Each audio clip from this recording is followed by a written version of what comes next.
Welcome back to this episode, everyone. And if you're joining for the first time, I'm so happy to have you here. And no doubt this topic has invited you here for some reason. It's a great topic. I am so excited to dive on in. And I have Chanel Choice here, who is the founder of Flowing Feng Shui, a consultancy specializing in enhancing the energy of homes and businesses to create harmonized, high performing environments. She uses Beautiful. the ancient science of flying stars feng shui. It's like acupuncture for your space to unblock stagnant energy, activate positive flow, and support the well-being of the people within. Her work is precise, element driven, and designed to help environments support both productivity and peace.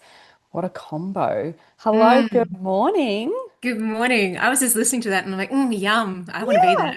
Yeah, Wait, I am. lucky you. That's beautiful. Yeah. So we're here to talk about feng shui, and I have to say I'm so excited to learn more about this topic. I think I've heard about feng shui once when I was Yes. in it was a business mastermind, and we had a feng shui Mm, expert come on in and chat with us. hmm But it was never in relation to family homes. It was never in mm, relation to the energy within a family dynamic. And hmm on top of that, of course, we can dive on into a little bit of the business stuff as well. There's a lot of people Yes. listening who will have businesses of their own, and obviously I am included in that too. So Mm. let's start by unpacking what exactly is feng shui, because when people hear that word, we might have all of these images come to mind.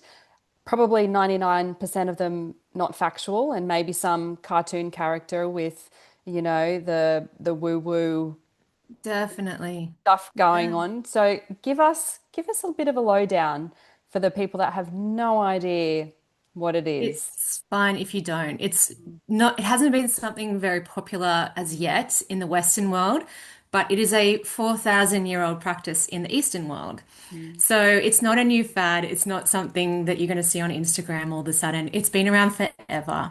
And it's this beautiful art of creating a balance between yin and yang in your home. And when we're talking about yin and yang, yin is this beautiful, calm energy, and yang is a more active energy. And we want certain areas of our home to feel those things. So, for example, our bedroom, we want to have a yin energy. We want it to be a restful, calm place where we can get a good night's sleep and have our kids go to sleep as well. Mm.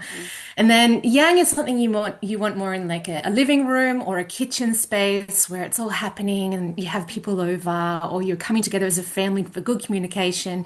And you do want that yang energy there. You do want everyone to be alert and opening up to one another rather than feeling sleepy and closed off or stagnant. So what you're doing with feng shui, it's more than just moving. Like a lot of people say, oh, it's just moving furniture around. I was like, no, there's this beautiful energy that we have in our homes that we can actually bring in just in the morning by opening the doors and the windows and the blinds just for 10 minutes, just to allow it to come in. So Feng means wind and shui is water. And basically, this is how energy is carried into our space. And there's this, it's a non-obvious reality in our environment. And it's really tricky to sort of sell this to people because it isn't obvious. And I have to use a lot of visualizations to make people go, oh, actually, I know what you're talking about. Mm. And something, I'll give you a couple examples. So you may have walked into a room after somebody's had an argument and you feel it. You know that something's gone on. You're like, oh, is everything okay here? And you haven't heard it. You just feel it when you walked into a room. I don't know if you've had this experience yourself, Mm. but there's something in the air and that's an energy. So you feel it and it's because our senses are involved and that energy is there. It's thick. And another example might be, have you ever come home from holidays and the house has a more than empty feeling to it, and you automatically just go to open up doors and windows. Mm. Let's let some fresh air in. And that's really because you want to bring in that energy to bring the home alive again, because there is this weird stagnant feeling about it where the energy is blocked. It's not moving. Mhm. And another example I usually use with people is when you've gone into a shopping mall during the morning and it's really busy and it's so active. That's that yang energy. And I don't know if you've ever gone to a shopping mall at 10 o'clock at night because you haven't got something for the kids' lunch boxes the next day, but it's really quiet and it has a different feeling to it. And it is more yin. And these are all the ways that I try and tell people that Mm, you have already experienced energy without putting a word to it. So, yeah, Feng mm, Shui is basically from a consultant's how can I explain this? To put it into terms of how do I work the energy in your space? Well, we've also got energy that is locked into our homes depending on when our home has been built. So when I'm working with people's homes and we do something called a full home analysis, we look at what energy was put into that home at like if your home was built in 2025, you're in a certain cycle and that energy is in your home. And then I look at the stars, the flying stars, which are different energies, to have a look at what's going on there. And it's funny because sometimes people come to me and they say they've used a feng shui consultant before and they say, oh, but they've just told me that there's all this negative in my home, which is not true. There's also a lot of positive that can be activated in your home. mhm, And then the remedies are there to enhance those positive energies. And then remedies, and when I talk about remedies, I'm talking about the elements. So mm, fire, wood, metal, mm. water. What am I missing? Wood, Earth. earth. Thank you. Good, nice one. You're onto it. And then the remedies are also used to neutralize any tricky energy in the space. So Okay. that is, in a nutshell, how we look at feng shui. Like we're Mm. controlling the energy in our space. So you can't control what's around you because it's only within a closed space. Okay. Okay. Yeah. And so it sounds, when you're explaining that, it sounds to me like it's a bit of a astrology map for your home, right?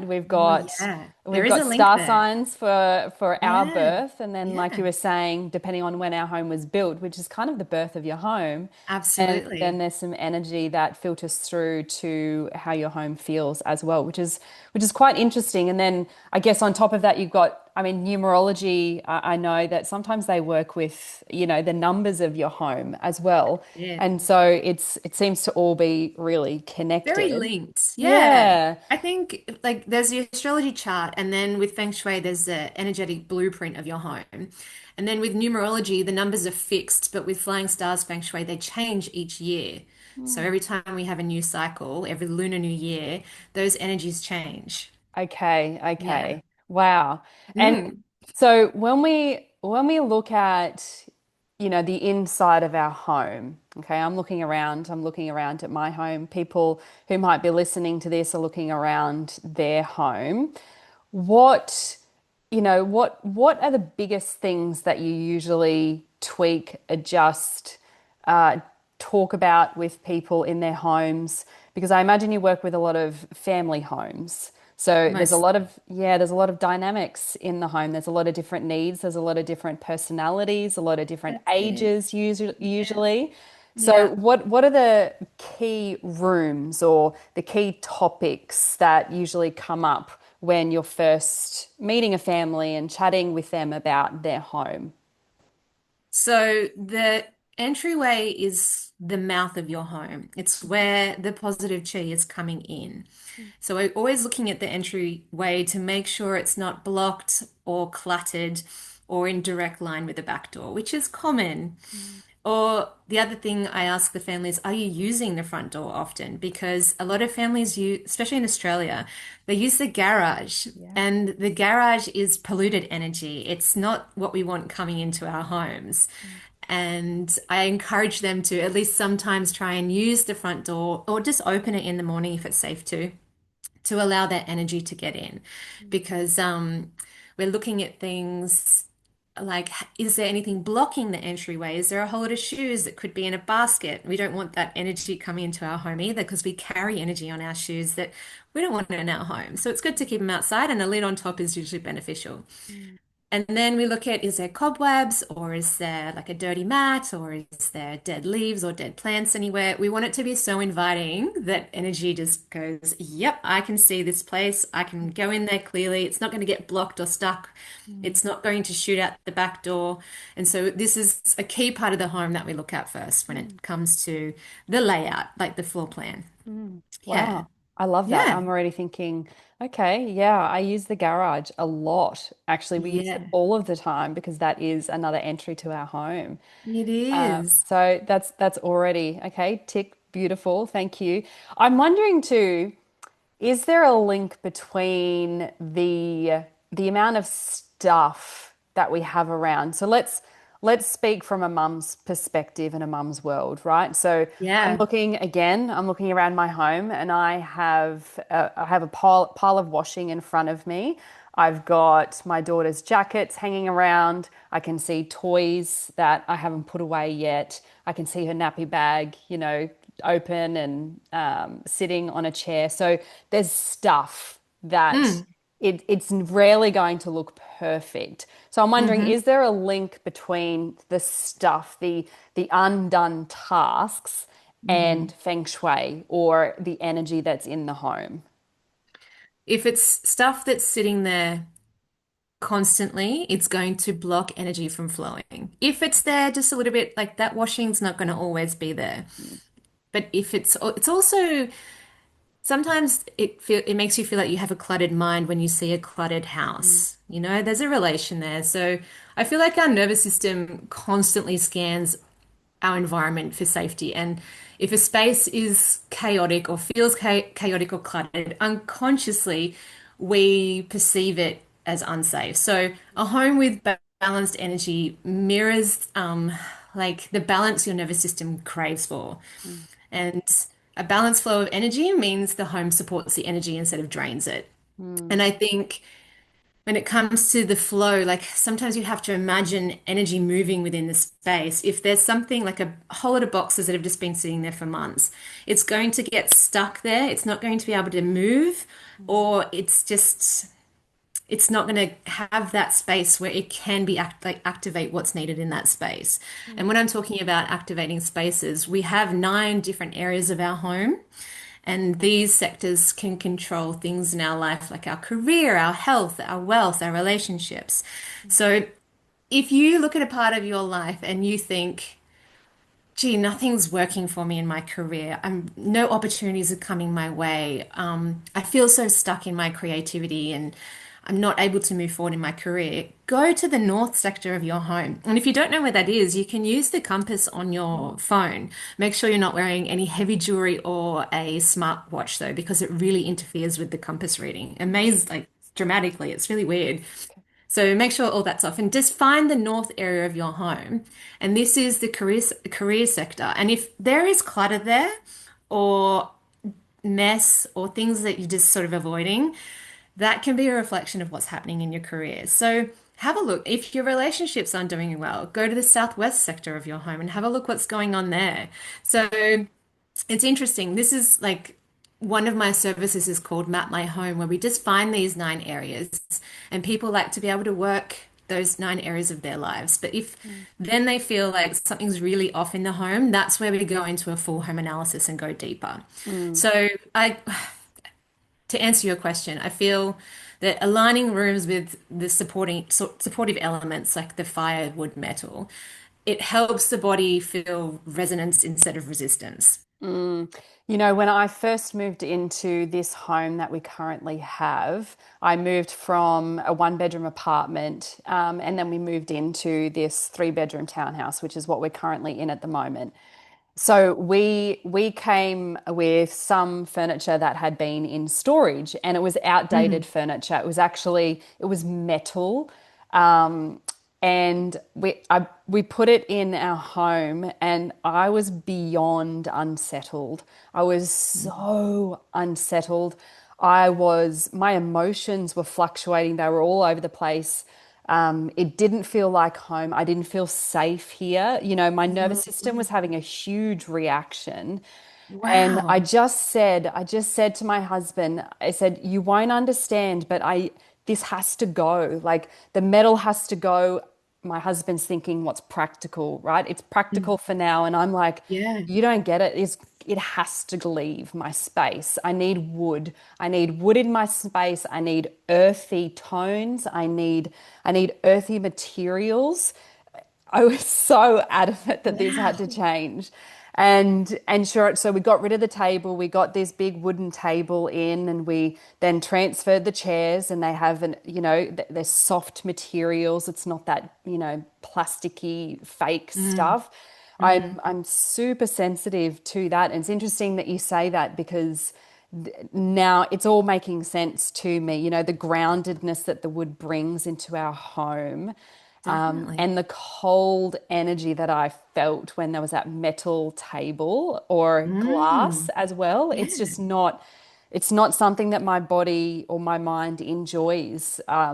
So I wonder, can those types of things have an impact on us? The types of furniture we buy, the couch that we sit on, the items in our space, is that all part of it too?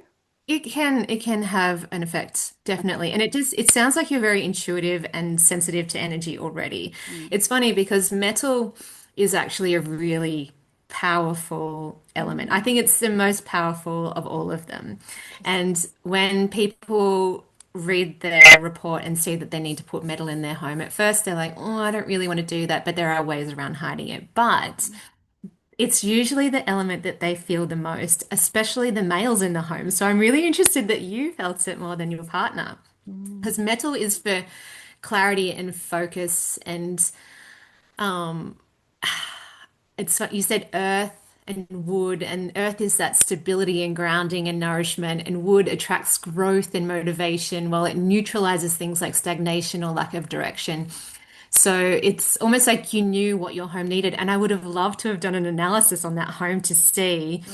if you needed wood and earth in that sector. It sounds like you may have, because Mm. how was everything after that? You just felt like more of a home, I felt at ease. My whole less body of scattered. mine shifted. I wasn't as irritable. Interesting. I didn't sit on the couch and just, my whole body was just reactive. It was Mm. really difficult for me Mm-hmm. to feel. Mm. And I would just cry to my husband those first Yeah. few weeks, Yeah. because it just had such a big impact on my body and my Mm-hmm. emotions. It can. It definitely can. I mean, when I give the energy report to clients, I warn them that you may, for 3 days, feel when after putting the metal in, for example, you may, the males particularly might feel uneasy or a bit off and just like grumpy.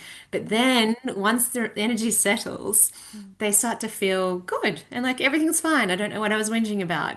So Mm. it's really weird with metal. But there are things in the home that can also sometimes it can be artworks that represent things in our lives that help us achieve our goals, and there might be artworks there that we need to get rid of. There might be I have clients sometimes that are looking for relationships and want to encourage that into their lives. And sometimes a picture of just a lone woman on a wall isn't very inviting of partnership, and we want to bring in images that create that energy of partnership within our homes. Mm. So there are things you can do, and it's not all about like I'm not saying that you need to go out and get a whole lot of new furniture, because maybe all you needed to do was put that furniture in the right place of the home. So maybe metal there was way too much for that space, but would have been perfect elsewhere. So it's really interesting. It just has to be placed in the right spots, and Mm. that's what the energetic reading will give you. Sure, sure. Yeah. That's fascinating stuff. Yeah. Um, and so one of the things that you have shared with me is that you feel like Feng Shui it's one of the most powerful but overlooked tools, but Yes. particularly in supporting the nervous system. So a lot of my work is centered around the nervous system. So I'm curious what you mean by that. I just feel that in this day and age, a lot of us are focusing on the internal all the time, which I think is great. But I think another major factor is our environment, and that affects us as well. It is also to do with our health.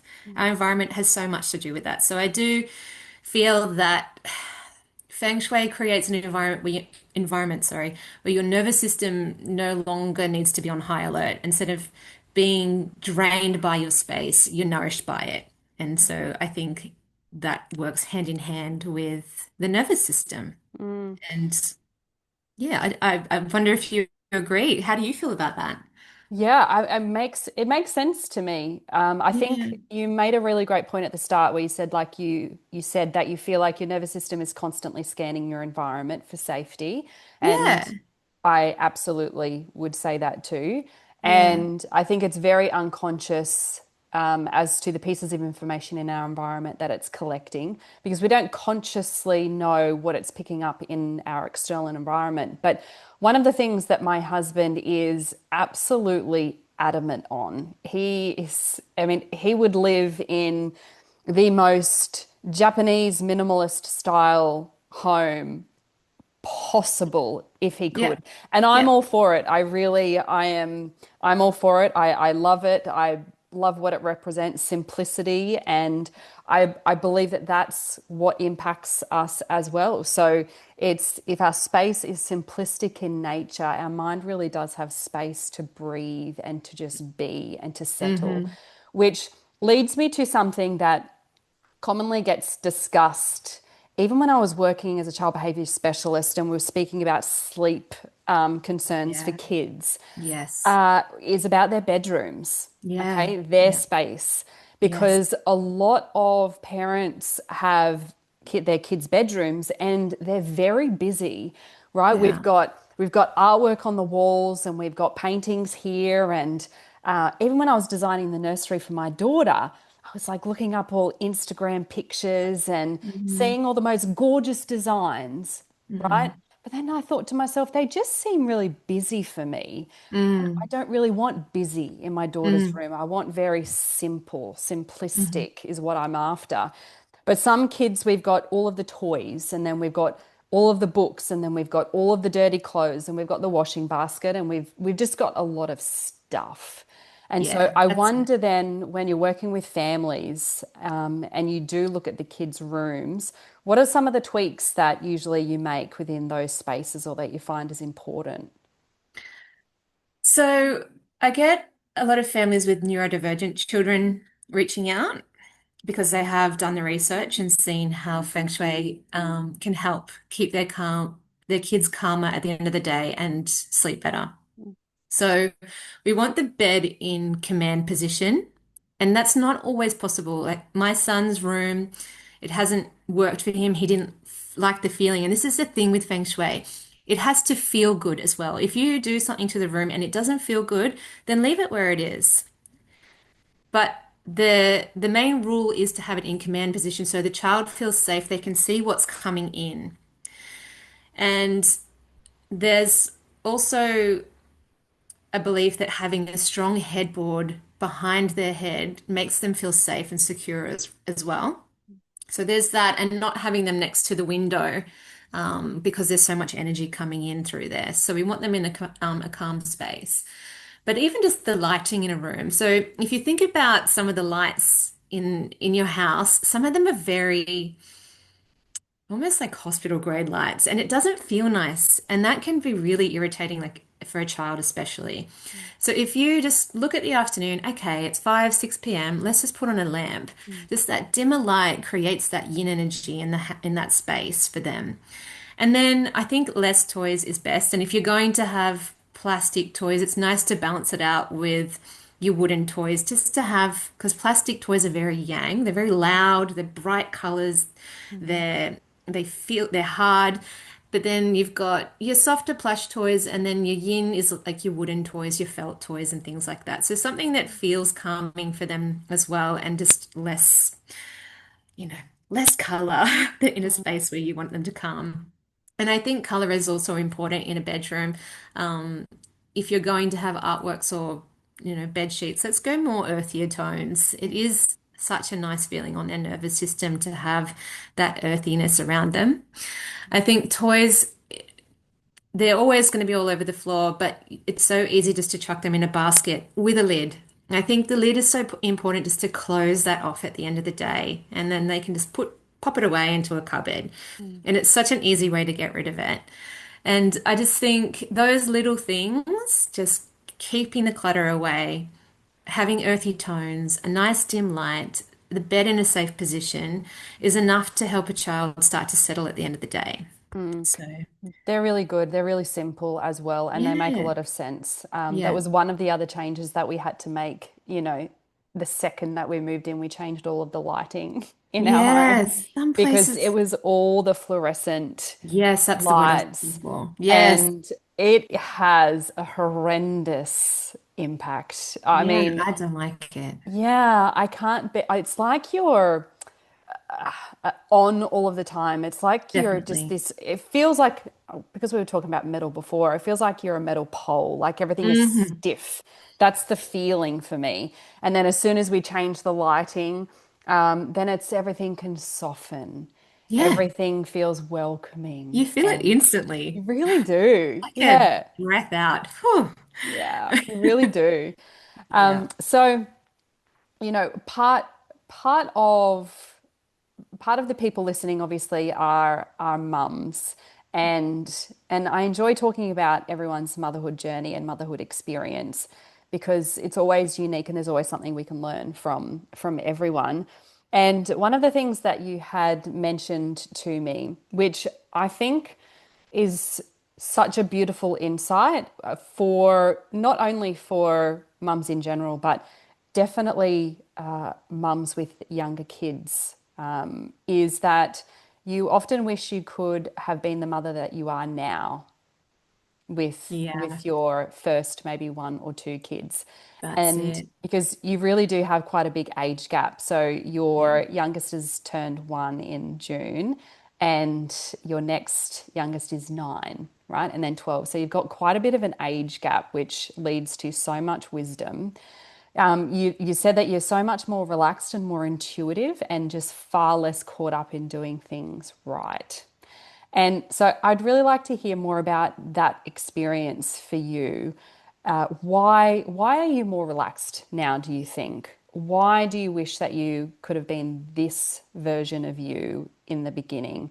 And also, the question I want to add on top of that is, do you think that would even be possible when you're a first time mum? Do you think that these things are learnt through the journey? I'm curious as to Mm. what you think about that. I was just saying to someone yesterday, I'd be so wealthy if I could bottle that third time mum Oh, calmness and sell it to the first time mums. And I see maybe how my son is probably he's my eldest, he's my 12-year-old. He's more sensitive to things than my other two. And I wonder if that's because I was so much more alert and onto him and worried about his feelings and emotions in a broad, just dramatically. I was so, am I doing everything right all the time? And I think I had too much information and I've just let all that go third time around and gone, I know what I'm doing. It's there, it's within me. And it's lovely to read all these things, but we're flooded with information. And a lot of it contradicts each contradicts each other. Sorry, that word. And there's moments where you sit there. My sister's just had her first, and I'm watching her go through everything that I went through with my first. And it's really hard because you give advice and it's really just up to you to one day go, I've got this. But it's so hard to believe in yourself that you do because you've never done anything like this before. And as a parent, we usually resort to what we know, which is how we were brought up. But we're also in this day and age of unlearning a lot of that and relearning. So I would love to be this mother that I am for the other two. And I feel like I'm trying to fix the things that I've done along the way. And we're getting there.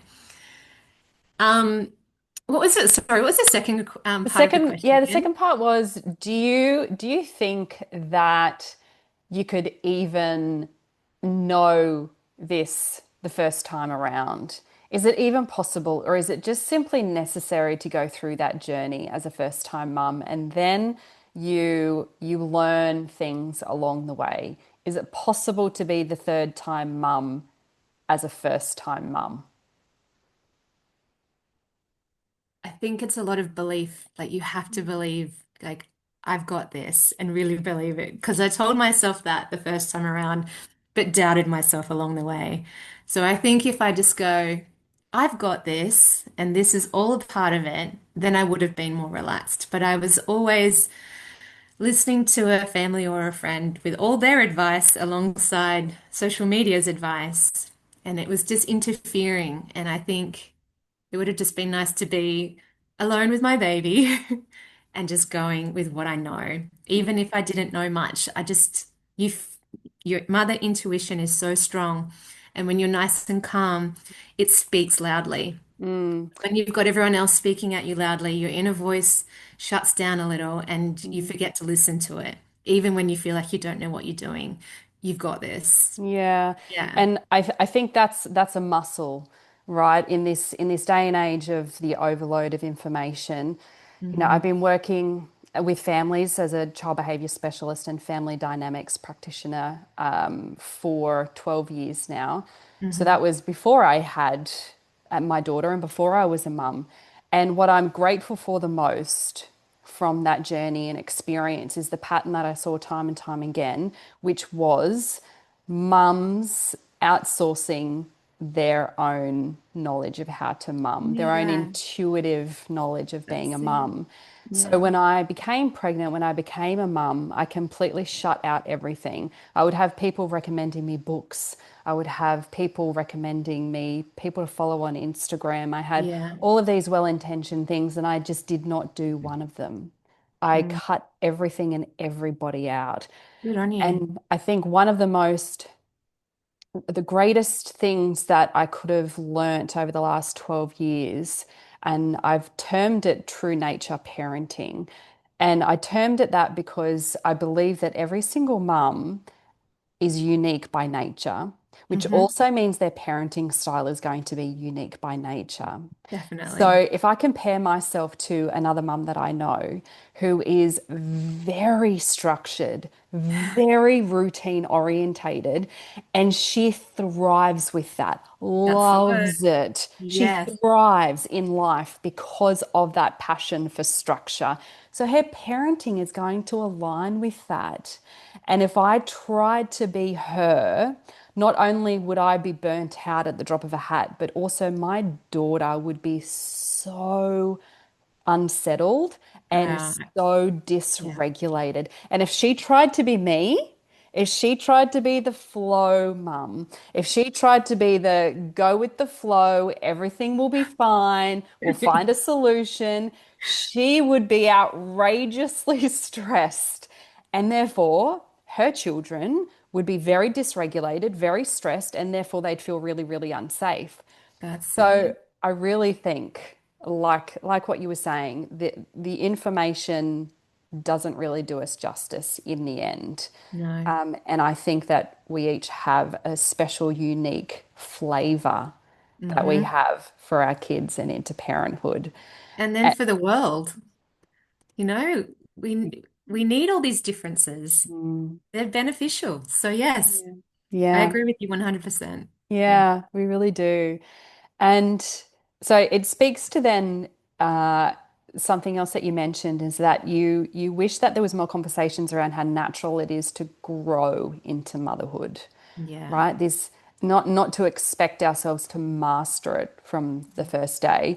Yeah. So if you could pinpoint one thing that you've done really differently and that you wish all mums first time round just knew or felt okay with, what's the one thing that you made a conscious choice to do really differently this time round? Um, I think the sleep thing was a big one for me. So the first time around with my children, I felt this pressure to have them sleeping however the world says is ideal in their own beds of this many hours and they shouldn't be waking or they shouldn't be feeding. That was really uncomfortable. And I think I made their sleep worse by actually worrying about it. I think they just picked up on my energy and then as a result, it became worse. And I just feel that if you want to do it your way with sleeping, go for it because gone third time around and I'm doing it how I want. And it's so much better. And she's more relaxed because I'm relaxed. Mm, And it's a happier home. I just think mm, happier baby, happier mum, happier home. That's how you can grow because everyone's feeling good and relaxed, not tense and on edge and fear or shame or guilt. Like, get rid of it all. Just do what you can mm. and see what works. You can ask for advice. I'm not saying like cut everybody out. You can ask, but just take little bits. You don't have to do the whole thing. Sometimes I'm like, I'll take a little bit of that. I'll take a little bit of that. And Mm. let's just give it trial and run it and then see how it goes. And some of it works, some of it doesn't. And so what? Yeah, the So much sleep pressure. thing. Yeah, it's huge, Yeah. isn't it? Yeah. And it makes total sense that now it feels so much better because there's none of that oppositional energy or that the tense energy around it. Yeah. There's, I held a retreat last weekend for my clients, and there was some talk around some of them still co-sleep, and their kids are, around 10, 11, and they co-sleep. And they went to their child's psychiatrist and still shared this. And she said, I just like I could feel the judgment and I could Yeah. feel the opinions and, the line of questioning that is not good and it's not okay and you're doing your kids a disservice. And I think it speaks to something that I've come across recently is that, and probably a huge part of the reason that I left the social work system with the system knowledge and the system understanding of things is quite limited. And this lady was sharing in a book that she's written. She's lived in various countries all over the world, and she's done a truckload of research into parenting. And the parenting advice that we use here in Australia is so young and uninformed. Yes. And we I are, knew you were going to say that. yeah, we are part of the youngest, Hmm. cultures to Yeah. parent. Yeah. And why are we not taking advice from the cultures that have been doing this for thousands and thousands of years? Yeah. Who, by the way, are the cultures that it's odd if you don't sleep with your kids. And I'm Yeah. neither for or against co-sleeping because sometimes I am open to co-sleeping and sometimes I'm absolutely not because Yeah. I just need sleep. Oh my Not God, if I tonight. get another foot to my throat and bust my Yeah. windpipe, Yeah. I'm not going to be able to speak the next day. Yeah. So I'm neither for or against. I'm just literally for whatever works for that family Whatever and their works. child Yeah. to survive the That's day. So it. that's what I'm for. And so it's always fascinating to me that we are not, really like what you're doing, bringing in that ancient wisdom of Feng Ancient Shui wisdom. that has been Yes. around for thousands of years that just holds pure magic That's for it. us. I Mm, mean, they sleep with their children till they're 7, mm. apparently. Yeah, And I think what I would say to your friend at the retreat is, have you ever met an adult that's still sleeping with their parents? No, exactly. I think they're going to be okay. Yeah, They're 10. It's all right. yeah. Yeah. Bigger We picture, grow out right? of it when the child's ready. Yeah, yeah, So yeah. you do you. I Yeah. agree. I agree. Um, and they'll have the great connection later on in life. Oh, That's what beautiful. it's all about, isn't it? That's all we want. Uh-huh. Yeah. So to wrap us up, because we haven't spoken about the workspace or business yet. So Mm. I'm curious from your perspective for women like me who are also running a business Yeah. alongside motherhood. So, is there one feng shui tip or change that women could make in maybe their workspace or their home that would help them feel more focused or to be, like you said, getting those opportunities more in their business world? Yeah, well, as I said, there's different sectors of the home. So if your business is your home, then it's easy. We can just do two in one. But if your business is elsewhere, it's the same principle of having the 9 sectors. And if you would like to enhance the creativity in your life, you would look at the west sector of your home. And this is where children and creativity come into play. And again, just seeing, is there stuff here that's holding me back? Mm, Is there stuff from the past that I could probably let go of here? Is there a whole like a box of things from a previous relationship that actually doesn't do me any service, or clothes that are no longer needed here? Or is there that cupboard that's just got everything jammed into it here? So have Mm, a look at clearing that space. And then there are elements for the 9 sectors of the home that can help activate those areas. So if you're looking at creativity, the West sector needs metal. And then if you're feeling like even relationships in business, I've actually worked with a business who said, I get so many people come in here, I hire new staff and they leave as quick as they come. And she said, it's really draining me and I don't know what to do. And we had a look at the relationships part of the mm, business and it was lacking a lot. And we just helped activate it with the earth element and helped clear out all the clutter that was in that space to help that energy of relationships flow better in the business. And you can do the same in your home. mm, And sometimes it can come back to the person. So, the southwest, for example, of our home is relationships, but it also supports the woman of the home, the mother. mm, And if you're feeling drained or that you're not feeling supported in the home, have a look at that area and even just put 2 or 3 little things that represent earth there. It could be a crystal, it could mm, be shells, it could be like a little jar of sand, mm, just some earth element there to help activate the energy in that space to support you. mm, And if you have other members of the home, if your partner's lacking or not feeling like he can move forward in life, have a look at the northwest sector. So there's all these things that help. So if your partner is working from home as well, you can have a look at all these areas to help enhance them, not only the individual, but also the career or mm, the relationships in the career or the relationships in your family. mm, There's so many things that come into play. And once all the energies are working well in that space, they work together to optimize and help transform mm, the lives of the people living there. mm, So, mm. yeah, So interesting. I'll be getting my it is. compass out after Oh, this call at definitely some reach point out. today. I want to help you. Let me help you. It's so good. I'll hold your hand through the whole process. It's great. I'm excited. I definitely am. I'm so excited. I hope everyone Good. listening is going to get that compass out and definitely tap into your wisdom. So, what currently, again, as we wrap up, I usually ask about 3 questions, so I would try and wrap up, right? It just never ends. So in your home at the moment, what's the next thing for you, Feng Shui wise? Is there something that you're tweaking or working on? Because we can never get it perfect. There is no perfection. But what's Mm. the next thing for you in your home? So I feel really comfortable knowing that I have the remedies in place. Mm.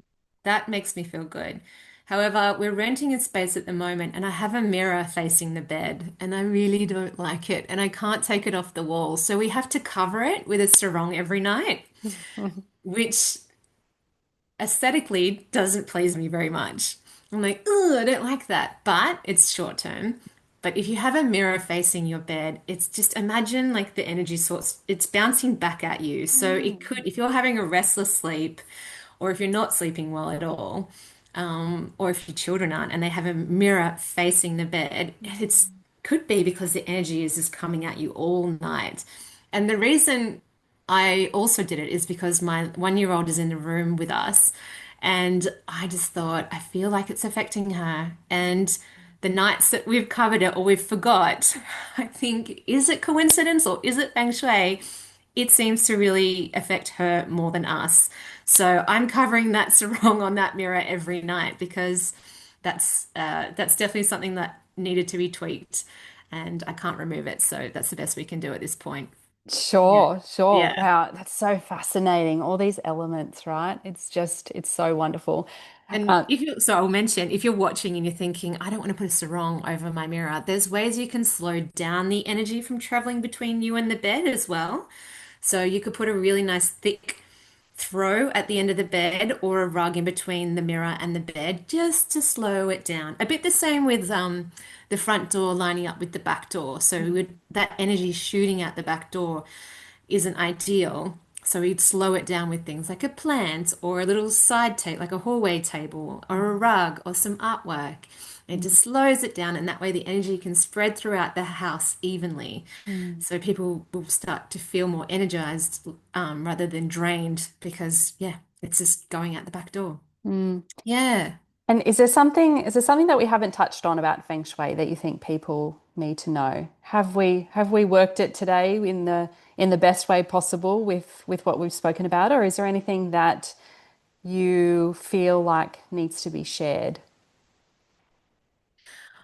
I just think sometimes after we've done the blood test, we've done the work, we're eating well, we're exercising, and everything feels fine, but we're still feeling off, then maybe it's time to look at your environment Mm, and the energy in your space. mm, And there's so many things we've discussed throughout this podcast already where we've mm, talked about energy in so many different ways mm, that I think if you can tune in and go, okay, energy is actually a thing. I might not be able to see it, but I do feel it, then maybe it's time to have a look at what's happening in your home. mm. Yeah. I have to ask you this question. Okay, I told you Yes. 4 or 5 questions to finish. Go. Do you believe that you can? So, I am not from a family who stayed in one home for my entire life. I think I Mm. am probably up to about 30 homes, 35 homes in my I'm the life same. so far. Yeah. Yeah. But my Yeah. husband, complete opposite, right? Yeah. So there was, I think, 3 homes in his life, and probably a lot of people have one home for their entire life until they Mm. move into their adult home, and then they maybe want the same, maybe don't. My question Yeah. to you is, do you feel like you can outgrow your home energetically? Do you think that it's a home thing, or you can always adjust it with stuff inside the home? Because I'm wondering, I feel like I can outgrow my home energetically. That's Mm. that's what I feel and think. I wonder if that's true or if it's something else for me. But what are your thoughts when I ask you that question? And maybe it's not a feng Yeah. shui thing, but I wonder. I wonder if your nervous system is so used to moving that it Mm, starts to feel, what's next? mm, Because I've felt that every now and then where I've maybe come up to 2 years with somewhere and thought, oh, it's time to move. And I'm like, why am I thinking that? Everything is fine here. mm, So I think it has a lot to do with my head as well. mm, Um, but there are many clients that worry about the energy of their space, or they've read something about living in a T section or living next to a massive construction site or a cemetery, and they think, oh my gosh, I have to move. This is terrible. My house is working against me. But this is the beautiful thing about my work mm, is you don't have to move. You mm, can just look at the energy that's there and mhm, add the remedies to enhance it mhm, or neutralize it. mm. And then you'll start to feel the shift. Okay. So that's what Feng Shui does. It doesn't tell you to get out and find another home. It tells you that everything's okay. We just have to work the energy of the space. Okay, that gives me a bit of a sense of relief because let's face it, I mean, I can't buy 30 more homes and live in them. No. I mean, I could, but I don't necessarily want to. So now I know what I need to do. So that's okay. I just need to come and see you. Yeah. So I'm so great. Thank you so much for our chat this morning. How I great. loved it. Yeah. Yeah, Thank and you. now I have a few tips, and I hope everybody does too, on what to look at. Get that compass out and start just making those really simple changes so that the energy Absolutely. flows. I mean, that's what really we're Yes. after, isn't it? We're trying Yeah. to have the energy flow through our Yeah. home with a bit more ease Yeah. and Yeah. lightness to it. Definitely. So, what's the best way to contact you? How can people follow you and find out some more about Feng Shui and the work you do? Okay, so you can go to the website, which is www.flowingfengshui.com.au, and you can have a look at the services on there and you can send me an email. Or you can go to Instagram at Flowing Feng Shui and you can direct message me there. And there's a whole lot of there's lots of freebies on Instagram. So if you just want to go through and have a look at the little videos, lots of free tips there. And you can implement those into your home. And once you start to feel the shift, maybe then you can go, all right, I think I'm ready for the Mm. upgrade. Yeah, the big The kahuna. big one. Yeah, yeah. Yeah. Well, thank you. I'll make sure all of those links are in the podcast notes as well. Thanks, Jess. So Thank lovely. you. Thank you. Thanks for having me.